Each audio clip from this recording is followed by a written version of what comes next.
মাসিকের সময় প্রচন্ড ব্যথা, ব্যথা এত ব্যথা যে কোমর ধরে মানে আস্তে আস্তে একদম পুরো কোমর দড়ি হয়ে যায় এবং আহ মেঝেতে গড়াগড়ি করে কাঁদতে থাকে, প্রচন্ড ভয়ঙ্কর ব্যথা।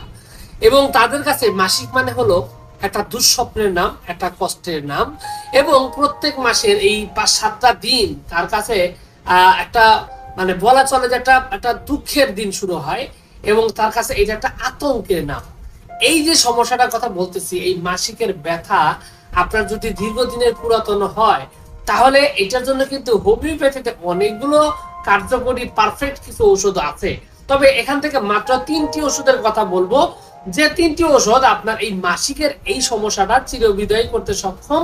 তবে এটার পিছনে কিন্তু আরো কিছু বিষয় দেওয়া আছে, সেগুলো ভিডিও শেষের দিকে বলবো। প্রথম কথা হলো যে আপনার যদি কোমরের এই মাসিকের ব্যথা, যে মাসিকের ব্যথাটা দেখা যায় যে কোমর থেকে শুরু হয় এবং আস্তে আস্তে পুরো কোমর জুড়ে হয়ে যায় এবং মাঝে মাঝে অনিয়ম হয়, এই ধরনের লক্ষণ যদি থাকে, হোমিওপ্যাথিতে কিন্তু একটা দুর্দান্ত একটা ওষুধ আছে এই সমস্যার সমাধান করার জন্য, আর তার নাম হলো কলোফাইলম। হোমিওপ্যাথিক এই ওষুধটি এই মাসিকের সমস্যা, অনিয়মের সমস্যা এবং মাসিকের সময় প্রচন্ড তল পেটে ব্যথা, কোমর ব্যথা, এটা যদি হয়ে থাকে তাহলে কিন্তু খুব ভালোভাবে এটা সমাধান করতে সক্ষম এবং একটা দুর্দান্ত পরীক্ষিত ঔষধ হিসাবে এটা বিশেষভাবে কার্যকরী। এই বেদনার পাশাপাশি আরো কিছু সমস্যা, বিশেষ করে দেখা যায় যে মেন্স হওয়ার 2-4 দিন আগে থেকে, 2-3 দিন আগে থেকে কোমর ব্যথা শুরু হয়। ব্যথার চোটে কান্না কাটি গড়াগড়ি শুরু করে দেয়, ভয়ঙ্কর রকমের ব্যথা। এই ব্যথা কোনোভাবেই সে মানে কমাইতে পারে না। এরকম যদি লক্ষণ থাকে তাহলে হোমিওপ্যাথিক আরো একটা ওষুধ রয়েছে, আর তার নাম হলো ভাইব্রোনাম অপু। হোমিওপ্যাথিক এই ওষুধটি নিয়মিত সেবন করলে, নিয়মিত বলতে কি এটা 2-4 বার সেবন করলে দেখা যায় যে এটা খুব ভালোভাবে এই ব্যথাটা কমে যায়। তো এটা একটা দুর্দান্ত ওষুধ, খুব ভালোভাবেই এই সমস্যার সমাধান করতে সক্ষম। এবং ভাইব্রোনাম অপু এটা নিয়মিত কয়েকদিন সেবন করলে এটা আসলে পরীক্ষিত ওষুধ, আমি অসংখ্য রোগী এটা ভালো হতে দেখেছি। এছাড়াও যদি দেখা যায় যে রক্তের মতো টকটকে লাল রক্ত যাচ্ছে, প্রচন্ড রকমের রক্ত, সেই সাথে ব্যথা, আঘাত লাগার মতো ব্যথা বা প্রচন্ড ব্যথা, এরকম লক্ষণ যদি থাকে এবং সেই সাথে শরীরে জ্বর টরও যদি থাকে, সেক্ষেত্রেও কিন্তু আপনার হোমিওপ্যাথিক বাইগামিকের একটা ওষুধ রয়েছে, এক কথায় অসাধারণ একটা ওষুধ, নাম হলো ফেরামফস। ফেরামফস নামক এই ওষুধটি কিন্তু এই অবস্থায় খুব ভালো রকমের উপকার করে। এবং এর সাথে যদি ব্যথার মাত্রা আরো বেশি থাকে তাহলে ম্যাগনেসিয়াম ফস নামক আরো একটা ওষুধ রয়েছে। এটার সাথে 2টা ওষুধ যদি একসাথে সেবন করা যায় তাহলে কিন্তু মাসিককালীন যে ব্যথাটা হয় এই ব্যথাটা কিন্তু একেবারে ভালো করতে সক্ষম এবং খুবই ভালোভাবে কাজ করে।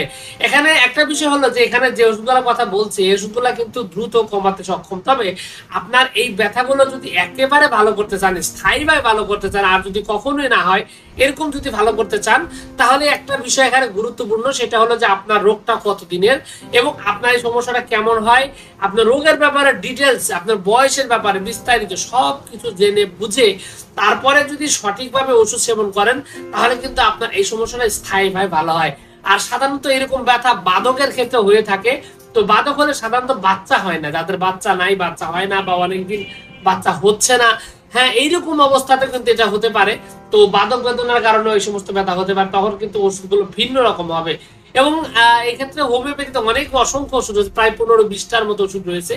এই ওষুধগুলো মূলত প্রয়োগ করতে হবে আপনার রোগের অবস্থা বুঝে, আপনার রোগটা কতদিন, আপনার বয়স কত, আপনার অবস্থা কন্ডিশন কেমন, ব্লাডের কালার কেমন, এই সব কিছু ডিটেলস জেনে বুঝে ঠিকঠাক মতো সঠিক ওষুধটা যদি প্রয়োগ করা যায় তাহলে দেখবেন যে খুব সুন্দরভাবে, একদম সহজভাবেই আপনার এই সমস্যাটা সমাধান হয়েছে। তো যাই হোক, সবকিছু মিলিয়ে এইটুকু ছিল আজকের ভিডিও। আশা করছি পুরো তথ্যগুলো আপনার কাছে অনেক অনেক বেশি ভালো লেগেছে। আর যদি লেগে থাকে অবশ্যই ভিডিওটিতে একটা লাইক দিয়ে, আর চ্যানেলে প্রথমবার এসে থাকলে অবশ্যই চ্যানেলটি সাবস্ক্রাইব করবেন। কোনো প্রশ্ন, কোনো মতামত, কোনো অভিযোগ থাকলে সরাসরি কমেন্টস করে জানাতে পারেন। তো ভিউয়ার্স, আপনাদের সকলকে অনেক অনেক ধন্যবাদ। আসসালামু আলাইকুম ওয়া রাহমাতুল্লাহ।